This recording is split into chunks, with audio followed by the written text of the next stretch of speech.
Syederalun Pelaksana Tugas atau PLT Bupati Dailami melantik sebanyak 47 reje kampung atau kepala desa hasil Pilkade serentak tahun 2021 lalu di lingkungan pemerintahan Kabupaten Bener Meriah pada Senin 17 Januari 2022.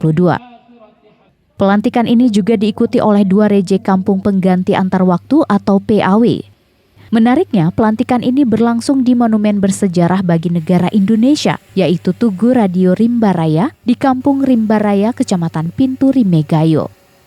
Pantauan Serambi On TV, usai pelantikan reje kampung, acara dilanjutkan dengan pelantikan TPPKK dan Bunda PAUD untuk 49 kampung. Acara pelantikan ini turut dihadiri oleh seluruh unsur Forkopimda dan Forkopimda Plus, dari Redolong, para kepala SKPK, seluruh camat, tokoh masyarakat, dan undangan lainnya.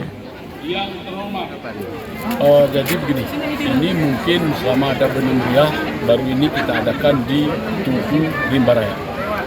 Kenapa kita adakan di Tugu Rimbaraya? Bahwa ini sejarah Republik Indonesia ini. Bahwa diucapkan Indonesia itu masih ada dari Tugu ini.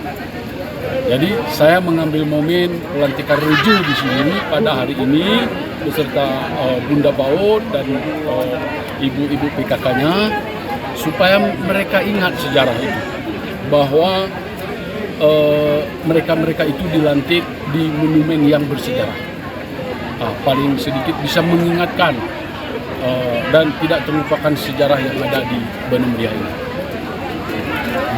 Alhamdulillah sekali, kebetulan ini dalam sejarah baru pertama sekali dilantik reje kampung seluruh kecamatan yang ada di Kabupaten Bener Meriah ini di Tugu yang sangat kita banggakan ini, yang sangat bersejarah, yaitu Tugu RRI Rimbaraya, yaitu Radio Republik Indonesia yang ada di Pintu Rimegayo.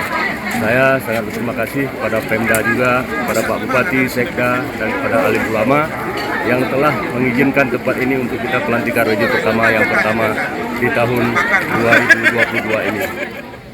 Alasan kami memilih Tugu, penyelenggaraan pemerintahan, pembangunan dan kemasyarakatan saat ini dituntut dengan kemampuan kita dalam menggunakan agar dapat melanjutkan dan memberikan perhatian lebih saudara sekalian, misalnya terhadap usaha-usaha yang telah